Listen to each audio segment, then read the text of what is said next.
Hi guys, and welcome back to my channel. Today I've got a recipe for Ras Malai. So this is all made from scratch with quite simple ingredients. Really, you don't really need that much.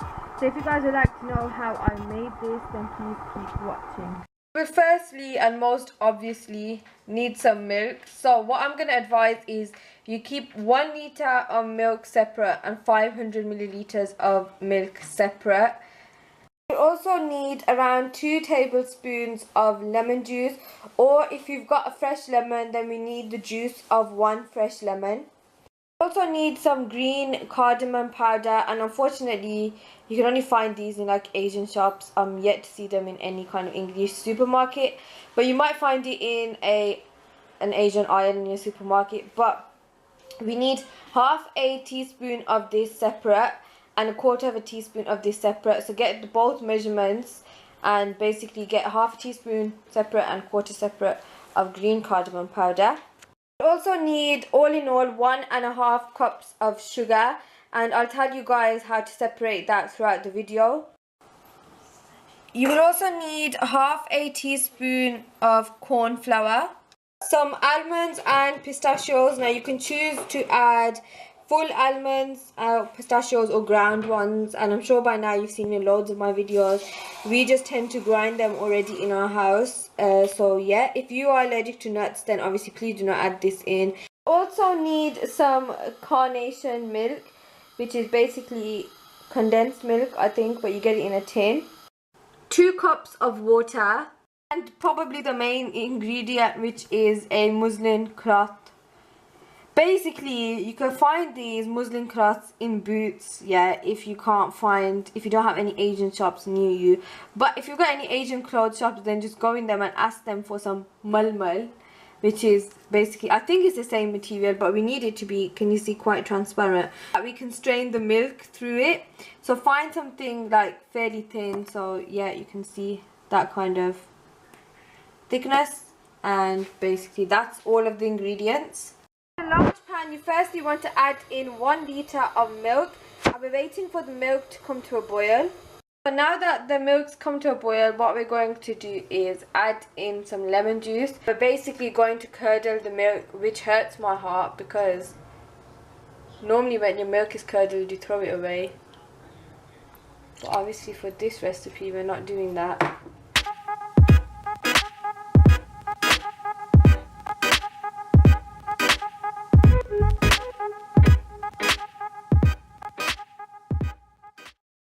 So you'll know when it's completely done, when it's curdled to this consistency. So you can see now it's rather thick, but there is some water left in it, some milk left in it. So we're going to strain that using the muslin cloth. Basically you want to get a bowl and then the sieve, and then put the muslin cloth over the top of it. And now we're just going to pour the curdled milk through that, and then basically just squeeze out any excess water. Milk, not water.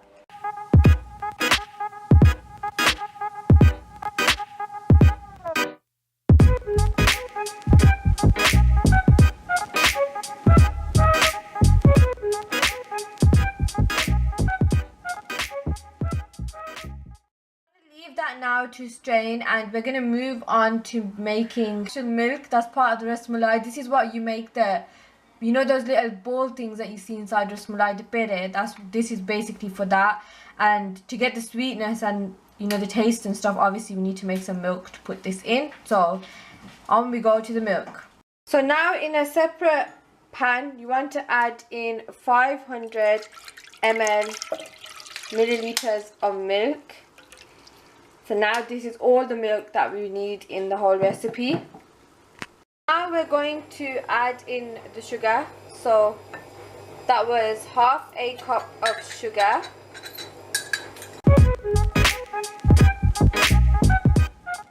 So now on a low heat we want to stir this until the sugar dissolves.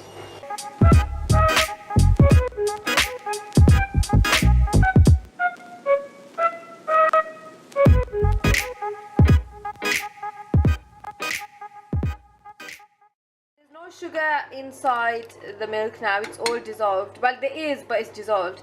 And basically I think that took around 2 minutes, to be honest. the mixture goes ever so slightly thick.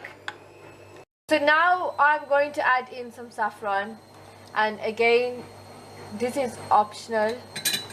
I don't know whether I said at the beginning of the clip or not, whether you can add saffron or whether you need saffron or not, but my mom really wanted to add it in and we had some in the house, so we added it in. But if you don't have it, I know it's a really expensive ingredient, you don't need to add it in. Now I'm sure it changes the taste and stuff, but I don't think it's really that important, to be honest.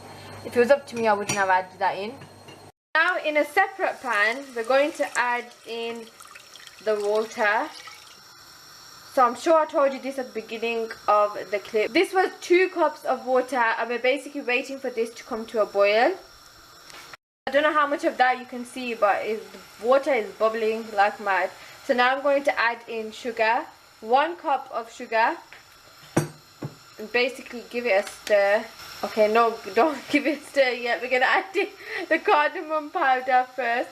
1/4 teaspoon of cardamom powder, and now give it a stir because we don't want this to come caramelized, so I think we should put the heat down. Making the sugar syrup, which we're going to put curdled milk that we made, basically the one that we strained. We're going to put that into bowls and put them inside the syrup so that they obviously have a taste, because at the moment they don't have a taste.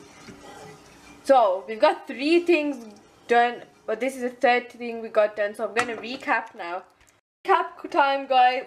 Basically the first thing we made was a curdled milk, and this is in the cloth, and what I did was I strained it as hard as I could with my hands, and now I've tied it to the tap, the sink tap, so any excess water will just drip down from here, but there's not much excess water left in there anyways. The second thing that's nearly done is the milk that we're gonna put the pere in, so Ras Malai is not complete without that milk. And basically all I'm waiting for now is I'm gonna add the carnation milk inside. So that's the second thing. And the 3rd thing we've basically got made now is the sugar syrup, the chashni thing. So we basically have got all of that curdled milk, the one that we drained everything out, and you can see now how dry it is. There's no like any excess kind of moisture or anything. So all I'm going to do now in a bowl is I'm going to crumble this, but my mom's going to crumble it because I refuse to touch that. That is curdled milk, that is rank. Ooh. But yeah, you know, it actually shocks me when I think Ras Malai is made like this. Like, it's my favourite dessert, but when it's made like this, I kind of feel a bit sick. But yeah. Now we're going to add in corn flour. So I told you the measurements beforehand, but it's basically half a teaspoon, sorry, and then give that a good mix. And the corn flour is just going to help us bind everything together because it's a binding agent. Now that it's nice and fine, you can see basically the test is to take a little bit in your hand and squash it to see, okay, see now it's binding together, which is right. And if yours is not binding together and it's crumbling apart, then there's either more water or you've added more corn flour or less corn flour, but most likely cause would be the water, I think, because it's really important to drain that out beforehand. So now we're going to start making the pere. This is the size we're going for, so just take a little amount. I think you should get around 7 or 8 out of these, really, depending on how big or small you make them. But in Ras Malai they don't really be that big unless you go to some professional shop, and then they're massive, but we're not professionals here. And so we're just gonna make, I think, the size of your palm. Yeah, mom, does that look? Yeah, probably. Yeah, I think that's the guidance we're gonna give you, the size of your palm. So just start making those and keeping them aside.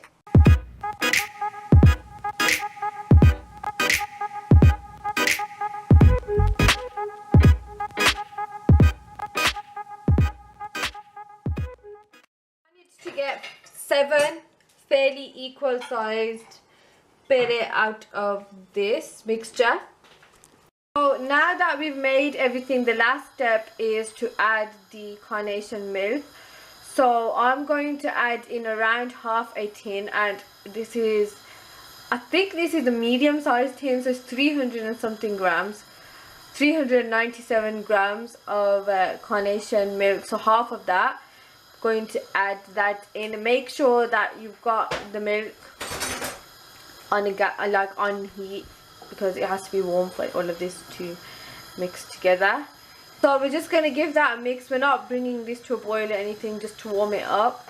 Now what we want to do is put the balls, the pere that we made, into the sugar syrup mixture. They're basically just going to absorb everything and go slightly soft. And just get your milk ready on, like, next to it, because these are going to go straight into that. And then, but that's basically Ras Malai made, to be honest. There's nothing else to it. So guys, once you've finished making the Ras Malai and once it's set properly in the fridge, this is what you'll get. So I set mine overnight, and now I'm showing you guys a night later, because obviously Ras Malai tastes best cold and not hot. So make sure you cool everything properly. And I've just served it in like these 2 little bowls and a big plate, and I've put some nuts on either side. So if you guys like this video, then please don't forget to subscribe and check out my other videos, because we've not got long left to go now. And I don't think I'll be back after Ramadan as much as I am in Ramadan. So please share with your family and friends. Give me a thumbs up, comment down below, and check out the rest of my social media. And I'll catch you guys on my next one. Bye.